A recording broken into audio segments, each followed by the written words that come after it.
ಹೆಸರು ಶಿವಣ್ಣ ಅಂತ ಹೇಳ್ಬಿಟ್ಟು ಮಾರ್ಗೋಡ್ನಹಳ್ಳಿ ಕ್ಯಾನರ ತಾಲೂಕು ಮೈಸೂರು ಜಿಲ್ಲೆ. ನಾವೊಂದು 3 ವರ್ಷದಿಂದ ಈ ಮರಿ ಮತ್ತು ಟಗರು ಆಡು ಮೇಕೆ ಸಾಕಾಣಿಕೆಯನ್ನು ಮಾಡ್ತಾಯಿದ್ದೀವಿ.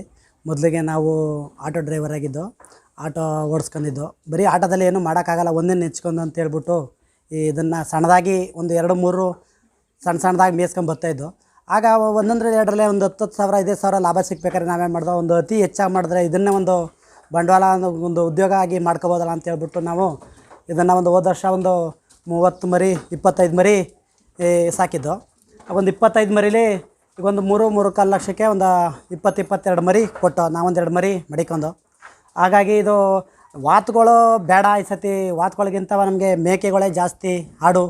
ಆಡಲ್ಲಿ ಜಾಸ್ತಿ. ಒಂದು ಮರಿ ಗಬ್ಬಾಗಿರೋ ಮರಿ ತಗೊಂಡ್ರೆ ಅದು ಒಂದು ವರ್ಷಕ್ಕೆ 20,000 ರೂಪಾಯಿ. ನಮಗೆ 20 ಇಲ್ದ್ರೆ 20,000 ರೂಪಾಯಿ ಪಕ್ಕ ಕೊಡ್ತದೆ ಅದು. ಯಾಕೆಂದರೆ ಒಂದು ಸತಿ 2 ಮರಿ ಆಗ್ತದೆ. ಆ ಮರಿಗಳು ಹೆಂಗೆ ಹೋದ್ರೆ ಒಂದು 6-12,000 ರೂಪಾಯಿ ಮರಿ ಹೋಯ್ತವೆ. ಇನ್ನೊಂದು ಬ್ಯಾಚ್ಗೆ ಒಂದು 2 ಇಲ್ದ ಅಮೌಂಟ್ ಒಂದೇ ಒಂದು ಹಾಕಿದ್ರೆ ಅದು 6,000 ರೂಪಾಯಿ ಆಯ್ತದೆ. ಒಂದು 18,000 ರೂಪಾಯಿ ನಮಗೆ ಸೇವ್ ಆಗುತ್ತೆ. 18,000 ಅಂದರೆ ಅದು ವೆಚ್ಚ ಎಲ್ಲ ಒಂದು 5,000 ರೂಪಾಯಿ ದುಡ್ಡು ಕಳೆದ್ರು, ಅದು ತಿಂಡಿ ತೀರ್ಥ ಅಂತೆಲ್ಲ ಕಳೆದ್ರು ಒಂದು 15,000 ರೂಪಾಯಿ ಒಂದು ಮರಿಲಿ ಪಕ್ಕ ಸಿಗ್ತದೆ. ಅದು ನಾವು ತಿಂಡಿ ಏನಪ್ಪ ಹೇಳಿದ್ರೆ, ಸರ್ ಇಷ್ಟೊತ್ತಲ್ಲೆಲ್ಲ ನಾವು ಒಂದು ಸೀಮೆ ಹುಲ್ಲು ಹಾಕೊಂಡಿದ್ದೀವಿ, APR ಹಾಕೊಂಡಿದ್ದೀವಿ, ಅದನ್ನು ತಂದು ಕೊಡ್ತೀವಿ. ಮತ್ತು ನಾವು ಈ ಬೇಸಿಗೆ ಟೈಮಲ್ಲೆಲ್ಲವ ಮರ ಎಲ್ಲ ಹತ್ತಿ ಸೊಪ್ಪು ಗಿಪ್ಪಿ ಸೊಪ್ಪು ತಂದು ಕಟ್ತೀವಿ. ಇನ್ನು ನೆಲಲು ಕಟ್ತೀವಿ. ಇನ್ನು ಮಧ್ಯಾಹ್ನ ಸಂಧೆ ಹೊತ್ತಲ್ಲಿ ಒಂದು ಸ್ವಲ್ಪ ಅಳ್ಜೋಳ, ರವೆ ಬೂಸ, ಪೀಡ್ಸು, ಹಿಂಡಿ ಏನು ಸಿಕ್ಕಿದ್ರೂ ಒಳ್ಳೆದು. ನಮಗೆ 20 ರೂಪಾಯಿನೊಳಗೆ ಬೀಳಬೇಕು. ಒಂದು ತಿಂಡಿ ಖರ್ಚು ಒಂದು 20 ರೂಪಾಯಿ ಬೀಳಬೇಕು.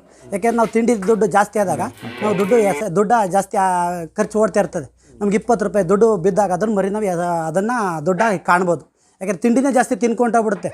ತಿಂಡಿ ತಿನ್ಕೊಬಿಟ್ಟಾಗ ಮರಿ ನಮಗೆ ದಪ್ಪ ಆದವೇ ಹೊರ್ತು ನಮಗೆ ಅದು ಸೇಲ್ ಆಗೋದಿಲ್ಲ. ಮರುಗಳು ದಪ್ಪ ಆದಷ್ಟು ನಮ್ಗೆ ಸೇಲ್ ಆಗುತ್ತೆ. ಅದೇನಪ್ಪ ಅಂತ ಹೇಳಿದ್ರೆ ಅದು ವಾತ್ಗಳಿಗೆ ಮಾತ್ರ. ಆಡಲ್ಲಿ ನಮಗೆ ಬರೋಲ್ಲ. ಆಡಲ್ಲಿ 10 ರೂಪಾಯಿ ಮಿನಿಮಮ್ ಸಾಕು. 10 ರೂಪಾಯಿಂದ ಅರ್ಧ ಕೆ ಜಿ ತಿಂಡಿ ಕೊಟ್ಟರೆ ಅದು ಅರ್ಧ ಕೆ ಜಿ ತಿಂಡಿ ತಡ್ಕೊಳಕ್ಕೆ ಆಗೋದಿಲ್ಲ. ಯಾವುದೇ ಕಾರಣಕ್ಕೂ ಬೇದಿ ಆಯ್ತದೆ, ಇಲ್ಲೊಂದು ಏನು ಮತ್ತೊಂದು ಆಯ್ತದೆ. ನಾವು ಆಡನ್ನೇ ಜಾಸ್ತಿ ಅಂತ ಹೇಳೋಕ್ಕೆ ಇಷ್ಟಪಡ್ತೀವಿ.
ಒಂದು ವಾತು ಮರಿ ತಗೋಬೇಕಾದ್ರೆ ಇವತ್ತು ಬಜಾರಲ್ಲಿ ಒಂದು 5,000 ರೂಪಾಯಲ್ಲಿ ಒಂದು ಮರಿ ತಗೋಕ್ಕಾಗಲ್ಲ.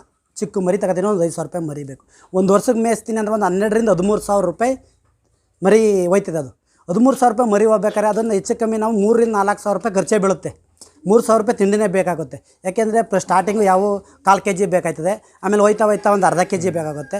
ಹಂಗಾಗಿ ಅದು 3,000 ರೂಪಾಯಿ ತಿಂಡಿ ಬೀಳುತ್ತೆ. 3,000 ಬಟ್ ಇದೊಂದು 5,000 8,000 ಅಂದರೆ ಇನ್ನು ಎಷ್ಟು 4,000 ರೂಪಾಯಿ ವರ್ಷ ಅನ್ಗಟ್ಲೆ ಸಾಕಬೇಕಾಗುತ್ತೆ. ಹಂಗಾಗಿ ಒಂದು ಆ ಹೆಣ್ಣು ಮೊಳಕ ಆದರೆ ಇದು ಹೆಚ್ಚು ದುಡ್ಡಾಗ ಉಳ್ಕೊತದೆ. ಮರಿ ಬೇಕಾದ್ರೆ ಸೇಲ್ ಮಾಡ್ಕೋಬೋದು. ಇದು ಮರಿ ಆಡ್ನಾಗೆ ಉಳ್ಕೊಂಡಿರ್ತದೆ. ಇನ್ನೊಂದು ಬ್ಯಾಚಿಗೆ ದುಡ್ಡು ಆಗ್ತಾಯಿರ್ತದೆ. ಒಂದು ವರ್ಷಕ್ಕೆ 15,000 ಅಂದರೆ ಇದು 3 ಸೂಲು ಹಾಕಿದ್ರೆ ಇದು 50,000 ರೂಪಾಯಿ ಒಂದು ಆಡು ಕೊಡ್ತದೆ. 3 ಸೂಲು ಹಾಕಿದ್ರೆ ಒಂದು 50,000 ರೂಪಾಯಿ ಕಾಸು ಪಕ್ಕ ಆಗುತ್ತೆ ದುಡ್ಡು. ಅದೇ ವಾತಲ್ಲಿ ಆ ಥರ ಆಗೋದಿಲ್ಲ. ಯಾಕೆ ಗಂಟು ಇದ್ರ ಜೊತೆಗೆ 12,000 ಹೋದಾಗ ನಮ್ಮ ಗಂಟು ಸುಧಾ ಹೊಂಟೋಗುತ್ತೆ. ಜೊತೆಲಿ ನಾವು 5,000 ರೂಪಾಯಿ ಬಂಡವಾಳ ಹಾಕಿರ್ತಲ್ಲ, ಅದ್ರ ಜೊತೆಲೆ 12,000 ಕೊಟ್ಟಾಗ 5,000 ಜೊತೆಲಿ ಹೊಂಟೋಗುತ್ತೆ. ತಿರ್ಗಿ 5,000 ರೂಪಾಯಿ ಬಂಡವಾಳ ಹಾಕಬೇಕಾಗುತ್ತೆ. ಅದೇ ಆಡ ಆ ಥರ ಅಲ್ಲ. ಒಂದು ಸತಿ ಬಂಡವಾಳ ಮಾರ್ಕಂದ್ರು ಬಂಡವಾಳ ಹಂಗೆ ಉಳ್ಕತ್ತೆ. ಅಟ್ಲೀಸ್ಟ್ ಯಾರಿಗಾರು ಮಾರಾಕ್ತೀನಿ ಅಂದರೆ ತಿರ್ಗಿ ಜಾಸ್ತಿ ತೂಕ ಬಂದಿರ್ತದೆ. ಒಂದು 5,000 ರೂಪಾಯಿ ಲಾಭನೂ ಕೊಟ್ಟಿರ್ತದೆ. ಯಾಕೆ ಚಿಕ್ಕ ಮರಿ ಇರ್ತಾನೆ, ನಾವು 10,000 ರೂಪಾಯಿ ಒಂದು ಆಡು ತಂದಿದ್ರೆ ಅದು 13-14 ಸಾವಿರಕ್ಕೆ ಒಂದು ಆಡು 12,000 ಹೊರಗೆ ಹೋಗ್ತದೆ. ಮರಿ ಹಾಕ್ಸ್ಕೊಂಡು ಮಾರ್ತೀನಿ ಒಂದು 12,000 ಆಡು ಹೋಯ್ತದೆ. ಸೆಡ್ಡಿನ ವಿಸ್ತೀರ್ಣ ಒಂದು 18 ಅಡಿ, ಒಂದು 25 ಅಡಿ ಉದ್ದ, 25 ಅಡಿ ಉದ್ದ ಇದೆ, 27-28 ಅಡಿ ಉದ್ದ ಇದೆ, 18 ಅಡಿ ಅಗಲ ಇದೆ.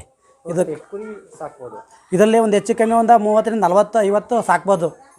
ಅಂದರೆ 50 ಆದಷ್ಟು ಅವೇನು ಒಂತವೇ ಕಟ್ಟಾಕಲ್ವಲ್ಲ, ಓಡಾಡ್ಕೊಂಡು ಮೇಯುತ್ತೆ. 50 ಮರಿ ಕಂಪಲ್ಸರಿ 50 ರಿಂದ 60 ಮೇಯಿಸ್ಬೋದು. ಫ್ರೀಯಾಗಿ ಓಡಾಡ್ತಾವಲ್ಲ.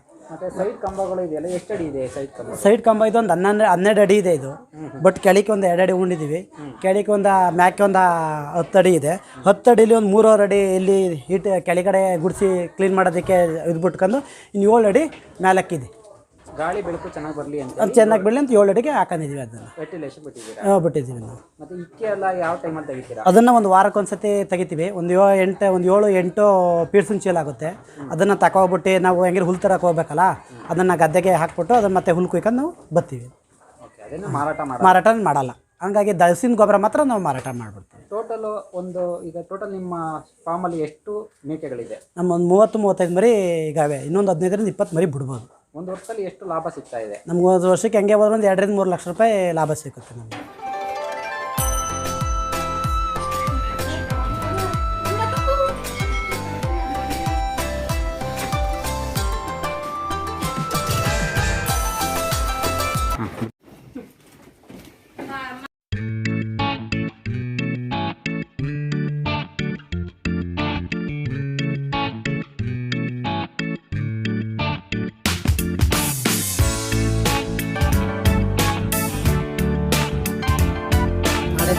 ಹೌದು. ಒಂದೆರಡು ಬೀಜ ದೋತ್ಕೊಂಡು ಮಡಿಕೋಬೇಕು.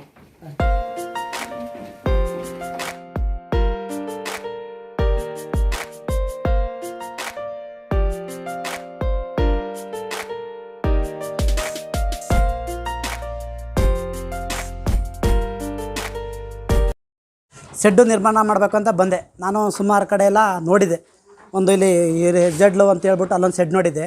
ಆ ಶೆಡ್ ಭಾರಿ ಹೈಟಾಗಿ ಮಾಡಿದರು. ನಾವು ಆ ಮಟ್ಟಕ್ಕೆ ಬೆಳ್ಸೋಕ್ಕಾಗಲ್ಲ ಅಂತ ಹೇಳ್ಬಿಟ್ಟು ನಾವು ಸುಮ್ಮನಾಗೋದು. ಆಗ ಇಲ್ಲೊಂದು ಎಲ್ಲ ಒಂದು ನೋಡ್ಕೊಂಡು ಬಂದಿದೆ ಈ ಶೆಡ್ಡನ್ನು. ಈ ಶೆಡ್ಡನ್ನು ನಾವು ಸುಮಾರು ಒಂದು 50,000-60,000 ರೂಪಾಯಿಗೆ ಕ್ಲೋಸ್ ಮಾಡಿದೆ. ಅಡಿಕೆ ದಬ್ಬೆ ಹಾಕಿದ್ದೀವಿ, ಇನ್ನು ಕಾವೇ ಕೊಟ್ಟಿದ್ದೀವಿ, ಸೀಟ್ ಹಾಕೊಂಡಿದ್ದೀವಿ. ಇಷ್ಟೇ. ಇನ್ನು ಆ ಕಡೆ ತಗಡು ಸೀಟು ಕಲ್ಲರ್ ಸೀಟ್ ಹಾಕ್ಸಿದ್ದೀವಿ. ಇಷ್ಟೇ ಕಮ್ಮಿಲಿ ಶೆಡ್ಡ ನಿರ್ಮಾಣ ಮಾಡ್ಕೊಂಡಿದ್ದೀವಿ. ಇನ್ನೊಂದು 2-3 ವರ್ಷ ಹೋದರೆ ಮತ್ತೆ ಅಡಿಕೆ ನಾವು ಅಡಿಕೆ ದಬ್ಬೆ ಹೊಡೆದಿದ್ದೀವಿ ಅಷ್ಟೇ. ಇನ್ನೇನು ಮಾಡಿಲ್ಲ. ಇದೊಂದು 4-5 kg ಇದು ಮಾಡಿದ್ದೀವಿ. ಮೇವು ತಿನ್ನೋದಕ್ಕೆ ಒಂದು 3 ಹಲಗೆ ತಗೊಂಡು ಬಾಕ್ಸ್ ಮಾಡಿಸ್ಕೊಂಡಿದ್ದೀವಿ. ಇಷ್ಟನ್ನು ನಾವು ಮಾಡ್ಕೊಂಡಿದ್ದೀವಿ. ಕಮ್ಮಿ ಬಜೆಟಲ್ಲಿ ಸೆಡ್ ನಿರ್ಮಾಣ ಮಾಡ್ಕೊಂಡಿದ್ದೀವಿ. ಆ ಬಾಕ್ಸ್ಗಳನ್ನ ಒಂದು ಮುಕ್ಕಾಲು ಅಡಿ, 1.5 ಅಡಿ ಅಗಲಕ್ಕೆ ಒಂದು 3 ಹಲಗೆ 3 ಬಾಕ್ಸ್ ಮಾಡಿಸಿದ್ದೀವಿ. ಒಂದು 9 ಹಲಗೆ ಅಂತ ಹೇಳಿದ್ರೆ ಇದು ಒಂದು 250-250 ರೂಪಾಯಿ ಒಂದು ಹಲಗೆ. ಅಲ್ಲಿಗೆ 750 ರೂಪಾಯಿ ಒಂದು ಬಾಕ್ಸು. ಅಲ್ಲಿಗೆ ಒಂದೊಂದು 700-750 ರೂಪಾಯಿ ಒಂದೊಂದು ಬಾಕ್ಸ್ ಬಿದ್ದಿದೆ. ಒಂದೊಂದು ಬಾಕ್ಸ್ ಮಾಡ್ಕೊಂಡಿದ್ದೀವಿ. ಅಲ್ಲಿಗೆ ತಲೆ ಕತ್ತಾಕಿ ಮೇಕ್ ಹತ್ತಿದ್ದೇವೆ. ಅಲ್ಲಿ ತುಂಬಿಡ್ತೀವಿ, ಕತ್ತಾಗಿ ಮೇಕ್ ಹತ್ತವೆ. ಅಲ್ಲಿ ಅವು ಅಲ್ಲಿಗೇನು ಹೋಗಲ್ಲ. ಚಾಪ್ ಕಟ್ರಲ್ಲಿ ಕಟ್ ಮಾಡ್ತೀವಿ, ಅದರೊಳಗೆ ತುಂಬ್ತೀವಿ, ತಿನ್ಕತ್ತಿರ್ತವೆ. ಇಲ್ಲಿ ತಿಂತೇವೆ, ಅಲ್ಲಿ ತಿಂತಿರ್ತವೆ ಸರ್. ಹಾಂ, ಇಷ್ಟನ್ನು ನಾವು ಇದನ್ನು ಮಾಡಿ ಎಲ್ಲ ರೈತರು ಯಶಸ್ಸು ಕಾಣ್ತೀರಿ ಅನ್ನೋದು ಒಂದು ಆಸೆ. ಟೋಟಲ್ ಎಷ್ಟು ಮರಿಗಳಿದೆ ನಿಮ್ಮ ಫಾರ್ಮಲ್ಲಿ? ಸರ್ ನಮ್ಮ ಟೋಟಲಿ ಒಂದು 40 ಮರಿ ಇದ್ದೋ. ಈಗ ಒಂದು 10 ಮರಿ ಮಾರಾಕ್ತೋ. ಇನ್ನೊಂದು 30 ಮರಿ ಅವೆ ಸರ್ ನಮ್ಮ ಹತ್ರ. ವಾತಗಳು ಒಂದು 2-3-4 ವಾತಗಳಿವೆ. 2 ವಾತವೇ ಇರೋದು, ದೊಡ್ಡ ವಾತ, ಬೀಜ ವಾತ. ಈ ವಾತಗಳೆಲ್ಲ ಹಬ್ಬಕ್ಕೆ ಮಾರಾಕ್ಬಿಟ್ಟು ಇನ್ನು ಆಡು ಒಂದು 15 ಇದೆ. ಟಗರು ಒಂದು 5 ಇವೆ. 10 ಟಗರಿದ್ದು. 10 ಟಗರಲ್ಲಿ 5 ಟಗರು ಕೊಟ್ಬಿಟ್ಟೆ. ಈಗ ಇನ್ನೊಂದು 5 ಉಳ್ಕೊಂಡು 5 ಮೇಯಿಸ್ತಾ ಇದ್ದೀವಿ. ಇನ್ನು ಜನವರಿ ಮೇಲೆ ಅದು ಕೊಡ್ತೀವಿ ಅದನ್ನು. ಹಾಂ, ಇನ್ನು ಮರುಗಳು, ಇನ್ನು ಸಣ್ಣ ಮರುಗಳವೆ. ಸಣ್ಣ ಮರುಗಳು ಒಂದು 7-8 ಇವೆ. ಆಚೆ ಕಡೆ ಒಂದು 4 ಇವೆ. ಈ ಕಡೆಯಲ್ಲಿ ಅವೆಲ್ಲ ಒಂದು 20 ಗಂಟೆ ಶೆಡ್ಗಳಿಗೆ ಬಿಡೋಲ್ಲ ಅವು. ಯಾಕೆಂದ್ರೆ ನಮಗೆ ಅಲ್ಲೇ ಹಾಲು ಕುಡಿಸಿ ಅದನ್ನು ಅಲ್ಲೇ ಬಿಡ್ಕೊತೀವಿ. ಯಾಕೆ ಕೋಲ್ಡ್ ಆಗ್ಬಿಡ್ತಲ್ಲ. ಜಾಸ್ತಿ ಕೋಲ್ಡ್ ಆದಾಗ ಅವು ಲೋ ಬಿ ಪಿ ಆಗಿಬಿಟ್ಟು ಇದಾಯ್ತವೆ ಅಂದ್ಬಿಟ್ಟು ಅದನ್ನು ಮನೆ ಒಳಗೆ ಇಟ್ಕೊಂಡು ಹಾಲು ಕುಡಿಸ್ತೀವಿ. ಮನೆ ಒಳಗೆ ತಗೋಗಿ ಇಟ್ಕೊಂಡು ಅದನ್ನು ಸೇಫ್ಟಿ ಮಾಡಿ 1-1.5 ತಿಂಗಳಾದ್ಮೇಲೆ ಶೆಡ್ ಒಳಗೆ ಬಿಡ್ತೀವಿ ಅದನ್ನು. ಅಷ್ಟೊತ್ತಿಗೆ ಅದು ಒಕ್ಕತ್ತದೆ ಅದು ನಮ್ಮ ಶೆಡ್ ಒಳಗೆ ಬರೋದಕ್ಕೆ. ಒಂದು ಸ್ವಲ್ಪ ಅವು ರಕ್ತ ದಷ್ಟಪುಷ್ಟ ಆಗೈತವಲ್ಲ, ಅವು ಒಂದು ಸ್ವಲ್ಪ ಚಳಿ ತಡ್ಕೊಳ್ಳೋಂಥ ಇದನ್ನು ಇದು ಮಾಡ್ತವೆ. ಹೌದು ಸರ್. ಈಗ ಮರಿಗಳಿಗೆಲ್ಲ ಯಾವ ಮೇವು ಕೊಡ್ತಾ ಇದ್ದೀರಾ ಸರ್? ಮರಿಗಳಿಗೆ ಸೀಮೆ ಹುಲ್ಲು ಹಾಕೊಂಡಿದ್ದೀವಿ, ನೇಪಿಯರ. ಅದೊಂದು 15 ಕುಂಟೆಗೆ ಹಾಕೊಂಡಿದ್ದೀವಿ. ತೆಂಗು ಸಸಿ ಇದೆ, ತೆಂಗು ಸಸಿಗೆ ಹಾಕೊಂಡಿದ್ದೀವಿ. ಅದನ್ನೇ ಬತ್ತಿರ್ತದೆ, ಕಟ್ ಮಾಡಿ ಹಾಕ್ತಿದ್ದೀವಿ. ಒಂದೊತ್ತು ನೆಲ್ಲುಲ್ಲು ಹಾಕ್ತೀವಿ. ನೆಲ್ಲುಲ್ಲು ಸಂದೆ ಹೊತ್ತು ನೆಲ್ಲು ತಿನ್ಕೊತೇವೆ. ಇನ್ನು ತಿಂಡಿ ಕೊಡ್ತೀವಿ. ಇನ್ನು ಅಷ್ಟೇ. ಆ ಕಡೆ ಈ ಕಡೆ ನಾವು ತಿಂಡಿಲಿ ಹೋಟೆಲ್ ಯಾವುದು ತಿಂಡಿ ಕೊಟ್ಟರೆ 20 ರೂಪಾಯಿ ಒಳಗೆ ಬೀಳ್ಬೇಕು ಸರ್. 20 ರೂಪಾಯಿ ತಿಂಡಿ ಬೀಳಬೇಕು. ಈಗ ರವೆ ಬೂಸ ಆಗ್ಬೋದು, ಇಲ್ಲ ಗೋಧಿ ಬೂಸ ಆಗ್ಬೋದು, ಇಲ್ಲಾಂದರೆ ಗೋಧಿ ಬೂಸ ಕೊಡೋಲ್ಲ, ಅದು ಇದು ಪೀಡ್ಸ್ ಆಗ್ಬೋದು. ಒಟ್ಟು ಪೀಡ್ಸ್ ಕೊಟ್ಟರೆ ನೀರು ಚೆನ್ನಾಗಿ ಕುಡಿತವೆ. ಬೇಸಿಗೆ ಟೈಮಲ್ಲಿ ಪೀಡ್ಸ್ ಹಾಕ್ತೀವಿ. ಪೀಡ್ಸ್ ಹಾಕ್ಬಿಟ್ರೆ ಚೆನ್ನಾಗಿ ರುಚಿ ಬರ್ತದಲ್ಲ ಡೈರಿ ಪೀಡ್ಸು. ಅದು ಹಾಲು ಈಗ ಒಂದು ಹಸ ಮಡಿಕೊಂಡಿದ್ದೀವಿ. ಹಸಿಗೆ ಮಿಕ್ಸನ್ನು ಹಸಿಗೆ ಹಾಕ್ತಿದ್ದೀವಿ. ಹಸಿನಲ್ಲಿ ಒಂದು 4-5 ಲೀಟ್ರ್ ಹಾಲು ಕರ್ಕೊತಿದ್ದೀವಿ. ಈಗ ಈ ತಿಂದು ವೇಸ್ಟ್ ಆಯ್ತದಲ್ಲ, ಈ ಹುಲ್ಲನ್ನ ಹಸಿಗೆ ಹಾಕ್ತೀವಿ. ಹೊಸ ಒಂದು 5 ಲೀಟ್ರ್ ಹಾಲು ಕೊಡುತ್ತೆ. ಇದೊಂದು ವೇಸ್ಟ್ ಆದವೇ ಎಲ್ಗೂ ಸುರಿಯೋದಿಲ್ಲ. ಅದು ಹಸಿಗೆ ಹಾಕ್ತೀವಿ, ಹೊಸ ತಿನ್ಕತ್ತದೆ.